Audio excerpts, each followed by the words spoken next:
Chaos hits harder this week in the Pit. Season 2, Episode 6 throws us straight into the aftermath of last week's cliffhanger, Louie fighting for his life, and reminds us just how fast everything can crumble in that place. No one's safe, and no one's escaping reality. Westbridge storms the pit, and suddenly the rules of the job feel brutal and personal. Dr. Santos' laziness isn't just annoying, it's dangerous. And the show makes it clear every person that walks through those doors deserves the same care, whether they're a prisoner or not. This isn't just another week at the pit, it's a gut punch of an episode that digs into the emotional cost of the job. By the end, the question isn't just what happened, it's who's going to survive this chaos. Here's the Pit, Season 2, Episode 6, Ending Explained. Spoiler alert, Louie didn't make it. And honestly, this hit like a gut punch. One moment you're thinking, he's tough, he'll pull through, and the next, chaos settles like a shadow in the pit. Louie's death isn't just sad, it's a mirror showing the weight patients carry into every interaction and how that ripple spreads to everyone around them. Robby's panic was a masterclass in human connection. You don't need melodrama to see the fear and desperation etched across his face. It wasn't about the procedure or protocol, it was personal. That glance, that hesitation screamed, "I can't fail him." And when you compare that to Langdon and Whitaker, who are usually the composed anchors of the chaos, it becomes clear. Lewis's life mattered far beyond what we knew.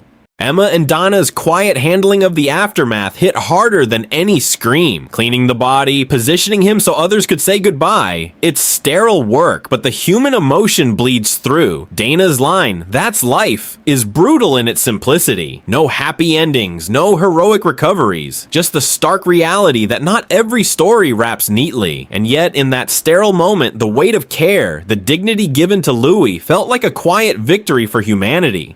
Lewis's life beyond the hospital was a locked room. Even with all the conversations and laughs shared, no one knew him fully. That photo Langdon found? A punchline of tragedy hiding in plain sight. Rhonda, his late wife, gone a month before their baby arrived. And suddenly, the smile he carried, it wasn't just charm, it was armor. A mask to survive grief so deep, most of us can't even imagine. Bravery doesn't always roar, sometimes it whispers. Louie kept showing up, kept smiling, kept being present, even after losing everything that should have been his joy. The scene with Emma holding his hand, simple, quiet, unspoken, is where you feel the humanity of the pit. He was alone, yes, but not unloved. And maybe that's the cruel beauty of his story. The pit didn't give him a full life, but it gave him connection, fleeting though it was.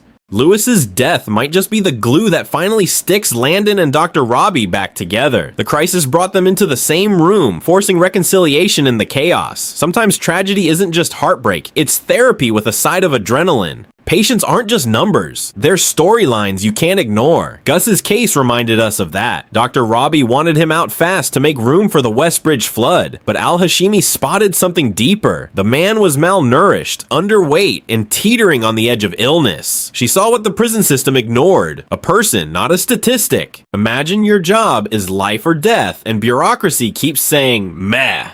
That's Dr. Santos in a nutshell this episode. Her burnout is visible, but her yawning through Whitaker's grief felt like nails on a chalkboard. Even her sloppy charting screamed, "I checked out mentally 3 patients ago."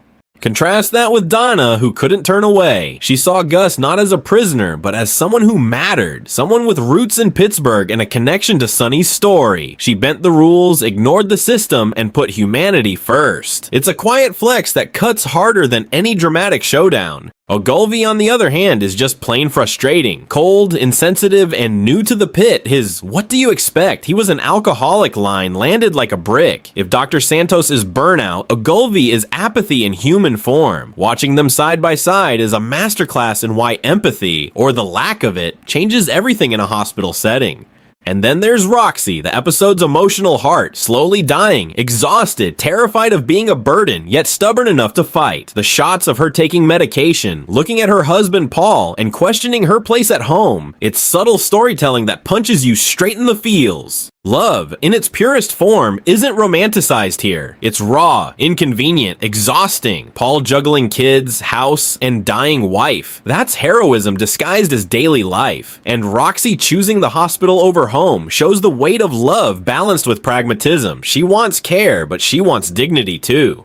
By the end, this episode proves something quietly radical. Hospitals aren't just for the living, they're where the human condition is magnified. The personal stakes, the moral dilemmas, the fatigue, they all collide in ways that feel immersive, brutal, and beautifully honest. Love isn't always loud, sometimes it's quiet panic in the ER. This episode showed the lengths people go to for someone they care about, and the flip side, the agony of watching someone you love slowly lose their spark. It's gut-wrenching, and the Pit doesn't shy away from it. By the end, I was a mess, and not even for a real person. Louie's death hit hard because of the reactions it sparked, Robby's panic, Emma clutching his hand, Langdon holding it together, or not. The immersive storytelling here is a masterclass. You mourn someone you never met and yet feel their absence like a punch to the gut. Perspective is everything. While chaos reigned in Lewis's room, we saw the world moving on outside. Homeless onlookers, people walking by, Dana and Dama calmly navigating the floor. Death, care, panic, healing, all colliding at once. You never really know what's happening behind each door.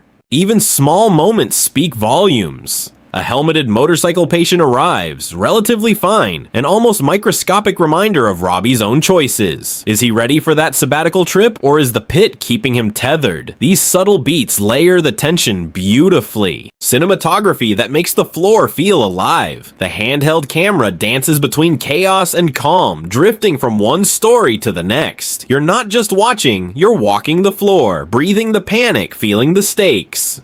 And then the music hits, Robby's speech over Lewis's body, everyone leaving, and the lyrics, "You'll need somebody who'll cry for you," rolling over the credits. It's devastatingly perfect. Lewis may have thought he was alone, but the Pit showed him otherwise. Impact is measured in hearts touched, not minutes lived. We're only halfway through season 2, and it already feels like a marathon of emotion. With the next episode, the blackout might be looming, but this one will linger. Proof that the Pit still knows how to land punches where it counts.